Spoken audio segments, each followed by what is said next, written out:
하나님 말씀은 열왕기하 5장 1절로 19절 말씀입니다. 오늘은 나아만 장군이 나병에서 질병을 치유받는 내용입니다.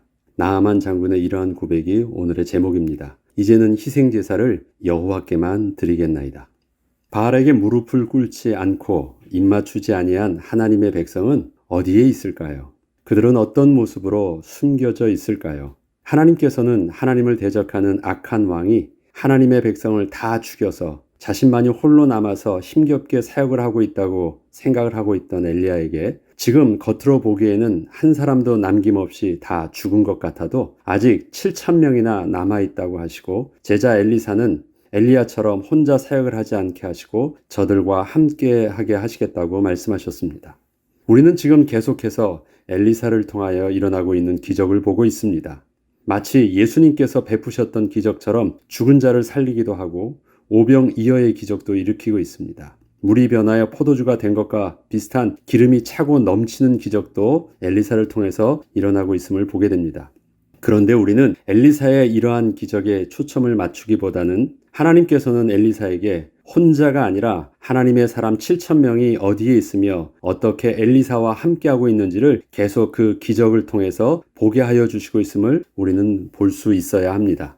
엘리사가 만나서 기적을 베풀거나 엘리사가 도움을 받았던 사람들의 특징들을 보면 저들의 신분과 국적과 어디에 살고 있는지 그 지역과 상관없이 이미 하나님께서 엘리사보다 먼저 택하신 자들이었음을 알 수 있습니다. 여리고 성읍 사람들은 베델 성읍의 사람과 비교하면 저주받아 마땅한 사람들처럼 보였지만 결과는 정반대로 나타난 것을 우리는 볼 수 있습니다. 여리고는 하나님의 구원을 받은 반면에 베델은 하나님의 심판을 받은 것이었습니다. 또한 선지생도 중에 한 사람의 아내로 과부가 되었던 한 여인의 이야기, 그리고 수넴 여인과 그의 남편과 아들의 이야기, 엘리사가 양성하고 있는 선지생도들, 그리고 멀리 바알 살리사에서부터 와서 저들에게 첫 열매의 소산을 바친 한 사람의 이야기 모두 하나님께서 말씀하셨던 숨겨져 있던 7,000명 중 한 사람들이었고 저들이 지금 어디에 또 어떻게 남겨 있는지 보여주시고 있는 것이었습니다.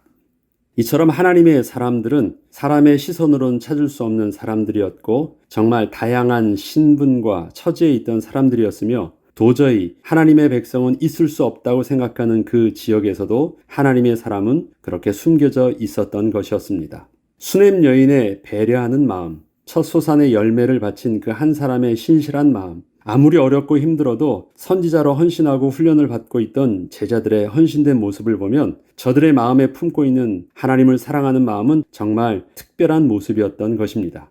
이들은 모두 엘리사가 그렇게 만든 것이 아니라 이미 그 마음에 하나님을 사랑하는 마음이 있었던 사람들이었고 저들이 엘리사를 만났을 때 하나님의 말씀과 하나님을 향한 열정이 그렇게 하나가 되어서 온전히 빛을 발하게 되었던 것입니다. 이처럼 엘리사는 단순히 기적만을 베푼 것이 아니라 기적을 통하여 하나님의 말씀이 숨겨진 7,000명 중에 하나였던 저들에게 임하게 하였고 저들은 하나님의 거룩한 백성으로 온전히 드러나게 되었던 것이었습니다. 이러한 숨겨진 7,000명은 이미 하나님이 택하시고 율법을 주셨던 이스라엘 백성들에게만 있던 것은 아니었습니다. 오늘의 본문은 그동안 그리고 앞으로도 계속해서 이스라엘을 괴롭히게 될 그 아람 사람 속에서도 또 그 하나님의 숨겨진 사람이 있었음을 보여주시고 있습니다. 그가 바로 아람 왕의 군대 장관 나아만이었습니다. 열왕기하 5장 1절은 아람 왕의 군대 장관 나아만은 그의 주인 앞에서 크고 존귀한 자니 이는 여호와께서 전에 그에게 아람을 구원하게 하셨음이라. 그는 큰 용사이나 나병 환자더라. 나아만은 단순히 아람 사람 정도가 아니라 이스라엘을 직접적으로 대적하고 수많은 이스라엘 백성을 죽였던 군대의 장관이었습니다. 그는 많은 전쟁에서 아람을 구원하였고 아람을 승리로 이끌었던 위대한 장군이었습니다. 때문에 나아만은 그의 왕에게는 가장 존귀한 자로 인정을 받고 있었던 자였습니다. 그런데 본문은 이러한 나아만의 존귀가 여호와 하나님께서 주신 존귀라고 말하고 있는 것입니다. 하나님께서 이미 나아만을 향한 택하심이 있었다라는 것을 이렇게 표현하고 있는 것입니다. 하나님의 대적처럼 보이는 나아만을 왜 성경은 하나님께서 베풀어 주신 존귀한 자라고 증거하고 있는 것일까요? 이는 우상 숭배로 인하여 거룩하신 하나님 앞에서 범죄한 이스라엘 백성을 향하여 하나님께서는 아람 군대를 하나님의 심판의 도구로 사용한 것이었고 그때 쓰임받았던 자가 군대 장관 나아만이었지만 그는 단순히 하나님의 몽둥이로만 쓰임받은 것이 아니라 그 자신도 하나님의 거룩한 백성으로 헌신하는 자가 되게 하셨던 것입니다. 하나님의 특별한 택하심이 나아만에게 있었던 것입니다. 그리고 하나님께서는 나아만을 큰 용사이나 나병 환자가 되게 하셔서 존귀한 겉모습과 더불어 그 내면에는 나병이라는 가장 비참한 질병을 통하여 마침내 하나님의 사람 앞으로 나아와 하나님의 말씀을 겸손히 듣게 하셨고 순종하게 하신 것이었습니다. 하나님의 사람이 어떻게 숨겨져 있다가 어떻게 드러나서 거룩한 하나님의 백성의 모습으로 빛을 발하게 될까요? 숨겨진 자에게 하나님의 시간표 때 하나님의 말씀이 임하면 그 숨겨진 그 하나님의 생명의 씨앗이 빛을 발하서 드디어 거룩한 백성으로 드러나게 하는 것입니다. 그래서 언제나 엘리사의 사역은 하나님의 말씀을 드러내고 전하는 자였고 그 기적은 전달되어지는 통로였고 그렇게 해서 하나님을 만나고 말씀을 들은 백성들은 온전히 숨겨진 7천 제자의 모습으로 드디어 드러나게 되었던 것입니다. 나아만만 또 있었습니까? 거기에는 나아만보다 더 비참했던 여종도 한 명이 있었습니다. 그는 이스라엘에서 사로잡혀와 종이 된 소녀였습니다. 2절로 3절에 보면 전에 아람 사람이 떼를 지어 나가서 이스라엘 땅에서 어린 소녀 하나를 잡음에 그가 나아만의 아내에게 수종을 들더니 그의 여주인에게 이르되 우리 주인이 사마리아에 계신 선지자 앞에 계셨으면 좋겠나이다. 그가 그 나병을 고치리이다 하는지라. 이스라엘 땅에서 잡혀온 어린 소녀는 아람 사람의 종이 되어 비참하게 살고 있었습니다. 사회적 위치로 보면 아무런 영향력도 없고 존재감도 없이 그저 말하는 가축과 같은 어린 여종의 신분이었지만 그 여종의 말에는 아람의 가장 존귀한 자로 인정을 받고 가장 힘이 있던 나아만도 반드시 들어야만 하는 소망의 메시지가 담겨져 있었습니다. 사마리아에 있는 선지자 즉 하나님의 사람에게 가면 나병을 고칠 수 있다는 그 여종의 말에는 이스라엘의 하나님은 나아만의 불치병을 고칠 수 있는 참 하나님이십니다라는 분명한 메시지가 담겨 있던 것입니다. 그 소녀는 이 말을 그냥 흘려가면서 할 수 있었던 말은 아니었습니다. 잘못 꺼내었다가 자신이 죽을 수도 있었던 문제였기 때문입니다. 함부로 그 말을 할 수 있나요? 주인의 부끄러운 그 나병의 모습을 꺼내는 말이었고 혹시 그렇게 해가지고 이스라엘 신에게 갔다가 아무 문제가 안 일어나면 어떻게 되는 거예요? 다 죽는 거예요. 그냥 가만히 있는 것이 가장 좋은 방법이었는데 그는 그렇게 꺼낸 것입니다. 이것은 생명을 걸고 하는 것이었고 하나님의 감동하심이 없이는 그렇게 드러낼 수 있는 쉬운 말은 아니었던 것입니다. 이 사실을 전해들은 나아만은 왕에게 요청하여 공식적으로 이스라엘을 방문하게 되었습니다.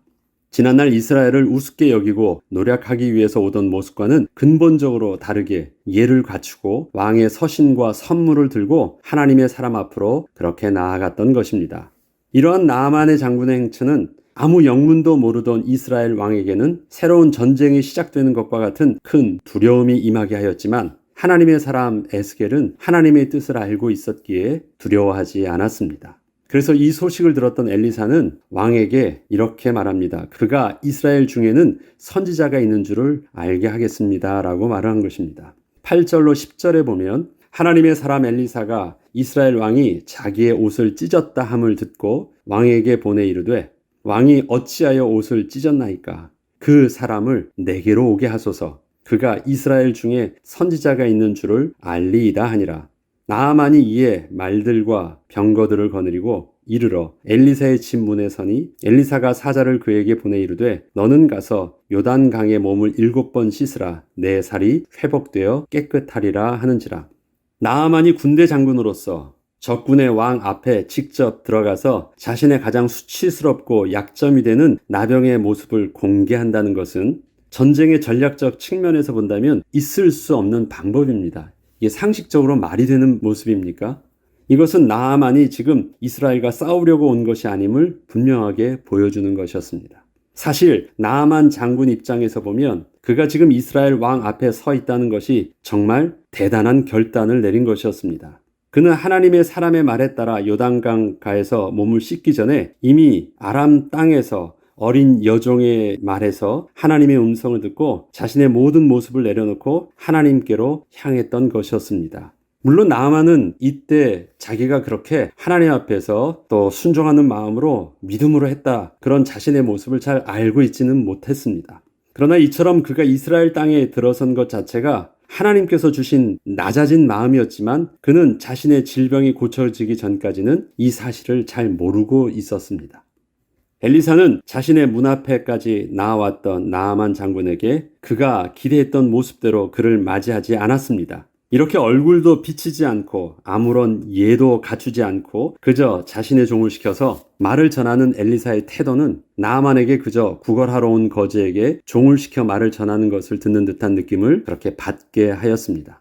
그러나 이러한 엘리사의 행동은 나아만이 엘리사라는 사람을 만나러 온 것이 아니라 하나님을 만나러 왔음을 분명히 알게 하여 주는 행동이었고, 나아만이 들은 말이 엘리사의 말이 아니라 하나님의 말씀을 정확하게 듣고 인식하게 하는 것이었습니다. 엘리사는 아람의 위대한 장군과 이름도 없는 이스라엘의 선지자와의 만남을 생각하고 있던 나아만에게 전능하시고 거룩하신 이스라엘의 하나님이 종과 같이 비천한 죄인을 만나서 말씀하여 주시는 것임을 분명하게 알게 하였던 것입니다.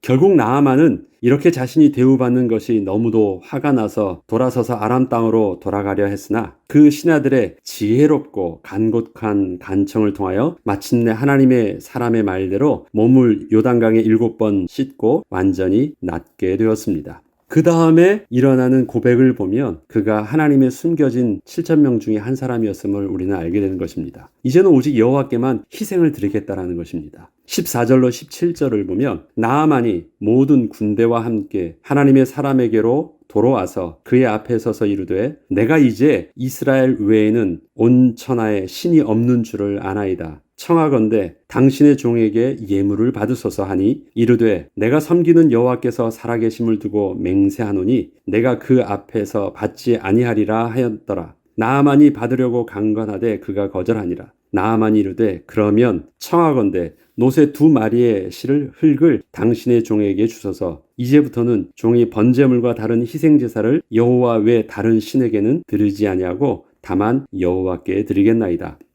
나아만 장군이 자신이 나병이 나은 후에 자신이 가지고 온 선물을 받지 않는 엘리사의 모습을 보면서 엘리사가 그 선물을 받지 않은 이유가 자신이 고친 것이 아니라 이스라엘의 거룩하신 하나님께서 고쳐주신 것임을 분명히 하기 위함임을 그렇게 깨닫게 되었습니다. 엘리사가 단순히 겸손함으로 선물을 받지 않은 것이 아니에요.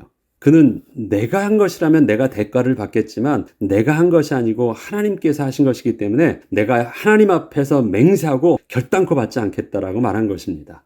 그 영광을 분명히 정확하게 하나님께 돌린 것이고 그의 강권하여 드리려고 했었지만 나아만이 그 의미를 깨닫고 더 이상 선물을 주려 하지 않았던 것입니다. 이에 나아만도 자신도 앞으로는 그 하나님께 감사의 예물을 드리고 제사를 드리겠다는 의미로 이스라엘 땅의 흙을 2마리의 노새에 나누어 실을 정도로 가득 가지고 갈 수 있게 해달라고 했습니다. 이것은 나아만 장군이 달라고 한 그 흙이 한 줌의 흙으로 기념으로 가지고 가는 정도의 흙을 말하는 것이 아니었습니다. 제단을 만들기 위해서 건축 재료로 가지고 오는 양이었기 때문에 그렇게 많은 것이었습니다. 단순히 이스라엘 땅에서 있었던 일들을 기념한다면 노새 2마리에 가득 실을 정도의 흙이 필요하지 않아요. 그 2마리에 가득 실 정도의 흙은 기념의 흙이 아니라 그걸 가지고 이스라엘 땅에 있는 그 제단과 같은 것을 자기 집에다가도 짓겠다라는 것입니다. 그리고 그곳에서 번제를 드리고 희생 제물을 오직 여호와께만 드린다는 것입니다. 비록 몸은 아람 땅에 있지만 나는 이스라엘 땅에서 이스라엘 백성이 이스라엘의 하나님께 드리듯이 자기도 동일하게 그렇게 이스라엘의 하나님의 백성이 되어서 하나님께만 제사를 드리고 희생 제물을 드리는 거룩한 하나님의 백성이 되겠다고 고백을 한 것입니다. 그리고 한 가지를 덧붙여서 재차 부연하면서 이렇게까지 설명을 합니다. 내가 비록 가서 내 공식적인 신분이 장군이라 아람 왕 앞에서 아람 왕과 더불어 림몬 신당에 들어가서 그 우상에게 절을 할 수밖에 없는 처지이지만 그래도 오해하지 마십시오. 내가 비록 겉모습은 그 림몬 신에게 가서 절을 한다 할지라도 나는 하나님 앞에서 절대 림몬 신에게 절하고 있는 것이 아님을 이해해 주십시오. 나는 내 개인적으로 정직하게 하나님 앞에서 오직 하나님께만 번제를 드리고 희생제물을 드리겠습니다. 이것을 부연해서 설명을 더 해줍니다. 그러니까 절대 오해하지 말라고 합니다. 이 모습은 어떤 것입니까? 그가 이스라엘에서 질병만 고친 것이 아니라 이스라엘에 와서 참 하나님을 만났던 것입니다. 그렇게 본다면 하나님의 나아만 장군을 위한 구원의 섭리를 보죠. 나아만이 알기 전부터 그를 아람 군대의 장관이 되게 하시고 그를 존귀한 자가 되게 하시기 위해서 승리케 하시는 위대한 장군으로 세워주시고 그에게는 말도 안 되는 다른 사람에게는 없던 또 질병을 주셔서 결국은 하나님 앞에 와서 하나님의 말씀에 순종을 하게 하시는 그 낮아진 자가 되게 하셨고 그가 질병을 고침을 받았을 때 비로소 이 모든 것이 하나님의 은혜였다라는 것과 하나님이 정말 살아계신 분이심을 그가 깨닫게 되었다라는 것. 이 과정 속에 있었던 또 여종과의 만남과 어떻게 그 여종의 말에 자기가 그렇게 결단을 하였고 그러한 모습으로 또 이스라엘 왕에게 가가지고 그렇게 자기의 치부를 드러내면서 고쳐달라고 할 수 있었을까? 이런 모든 일들은 다 자기가 한 것처럼 보이지만 하나님께서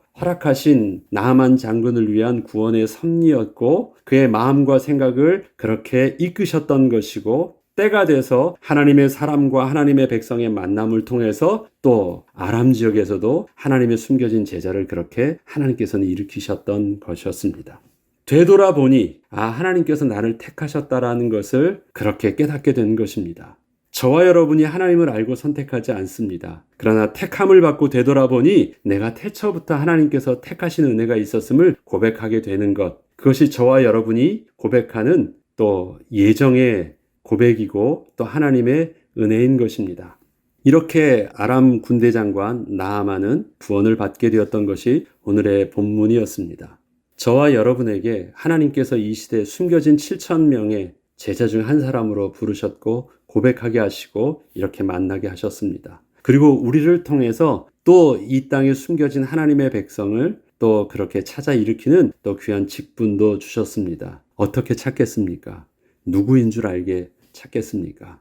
하나님께서는 그 하나님의 사람들을 어떻게 찾게 하셨냐면 하나님의 말씀이 있는 엘리사에게 만나게 하셔서 드러나게 하셨습니다. 엘리사가 가면서 저 사람 보니까 가능성이 있어 보이네 하면서 찔러본 것이 아닙니다. 하나님의 사람에게 만나게 하신 것입니다. 우리가 가는 그 삶의 현장 속에 하나님께서는 우리에게 이처럼 하나님의 사람을 만나게 하시고 또 하나님의 말씀이 있는 그곳으로 절대 올 수 없었던 그 나아만도 그 하나님의 사람에 있는 그곳으로 다가오도록 하나님께서 이끄셨습니다. 그러기에 우리에게 정말 소중한 것이 있습니다. 우리에게 생명의 빛이 있다면, 생명의 말씀이 있다면, 생명의 씨앗이 있다면 하나님은 만나게 하실 것이고 하나님은 오게 하실 것이고 하나님은 말씀과 하나님의 사람이 만나는 그곳에 하나님의 영광의 빛을 비로소 드러내게 하시고 참 치유의 기적과 회복의 기적과 하나님의 풍성한 은혜가 또 하나님 나라가 회복되는 은혜가 있게 하여 주실 것입니다.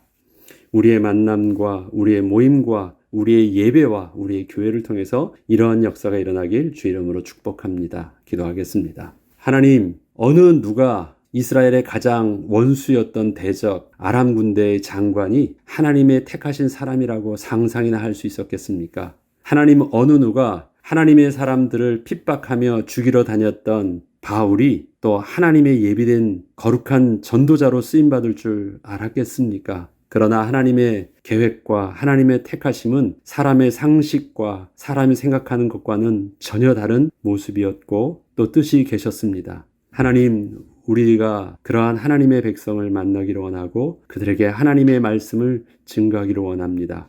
그러기에 우리에게 하나님의 말씀이 있게 하시고 하나님의 생명의 씨앗이 있게 하시며 그 말씀을 증거하는 우리 교회가 되게 하시고 그 말씀을 또 간절히 또 전하는 우리 하나님의 백성이요 섬기는 하나님의 백성들이 되게 하여 주옵소서. 오늘도 우리의 만남이 이런 하나님의 백성을 만나는 축복된 만남이 되게 하여 주옵소서. 감사드리며 우리 주 예수 그리스도 이름으로 기도합니다.